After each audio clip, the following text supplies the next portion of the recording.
Over the next couple of months, I'm going to start putting out some videos of the cheapest RC cars you can buy that are actually pretty good.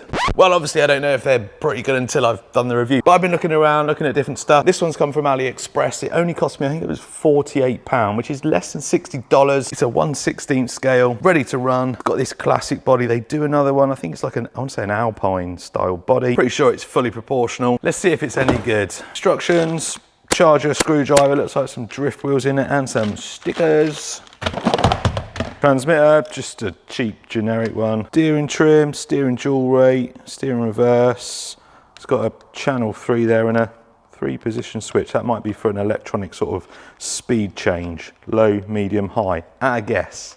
And here is the little car. So I went for this one because you don't get many RC cars that have this sort of classic look. They all seem to try and be a little bit too fast and furious, whereas this thing looks a little bit different. It does look a little bit cheap, a little bit toyish. You could argue they are toys, but it may be pretty good for the money. 4-wheel drive, like I mentioned, it does come with these hard drift wheels. Some stickers, I might leave them off. Other bits and pieces in there. I'm not sure where I like the wing, but meh. We'll give it a go. The top got all scratched up on the box. Luckily, it's got that protective like film over it. So underneath we've got lights there. 1300 milliamp hour 2-cell lithium ion. Brushed motor with heatsink, 2-in-1 ESC and receiver. Now you've got a little light control on the top there, so I reckon that switch there is going to switch your lights maybe, or the channel 3. Got some lights at the rear as well. Little 5-wire micro servo under there. Tyres feel rock hard. I'm not even sure you're going to need them drift ones. No adjustable links on it, all fixed. Just about see some bearings in there. It has got plastic CVDs on the front and possibly dog bones on the back. I'm going to hazard a guess it's got plastic gears in it as well, diffs and stuff. Looks like a relatively solid chassis underneath. Friction dampers, I didn't expect oil dampers for this price point. It still annoys me because they don't cost a lot, but when you're talking this sort of price, it's not something I'm going to kick off about. If this was double the price, I'd probably be shouting about not having oil shocks. Anyway, let's get the battery charged. I'm going to take this film off. You've probably got to take a few bits of the trim off to get that off, and then we're going to see how it goes. So as I thought, 3 speeds.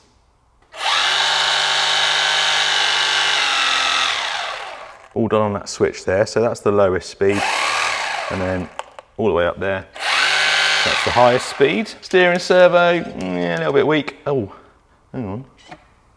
Oh, that's a bit weird, isn't it?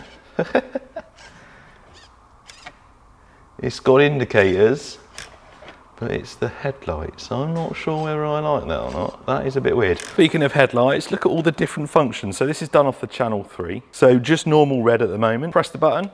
Now we got just white. Press it again. I like that one, look. It's a little bit Knight Rider-ish, isn't it? That's pretty cool. And then red and white flashing, and then off. That's a pretty cool little feature. Not sure it's very scale, but I do like it. I really like, what one, where is it? That one. That's pretty cool. Right, anyway, let's go give this thing a little run. So before I take it for a speed run, I thought I'll just have a few laps around the tit. And I've noticed a couple of things. The first thing is the body rubs on the back. The wheels stick out from the back and it rubs. So I've raised it up at the back. I've used the spare pins just to lift it up. And it drives a bit better, but it's quite tail happy, as you can see. I'll show you. I'll do a lap and I'll show you what I mean. It just spins the back, look, just spins the back out. That's hardly any throttle. It's so hard to stop that back from coming around. Hopefully it'll have more grip on the road.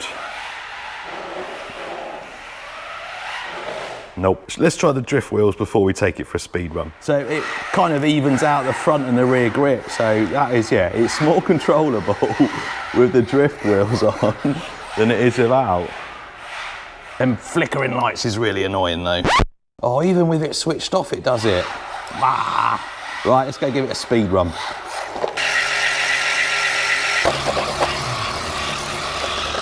So they reckon 36 kilometers an hour.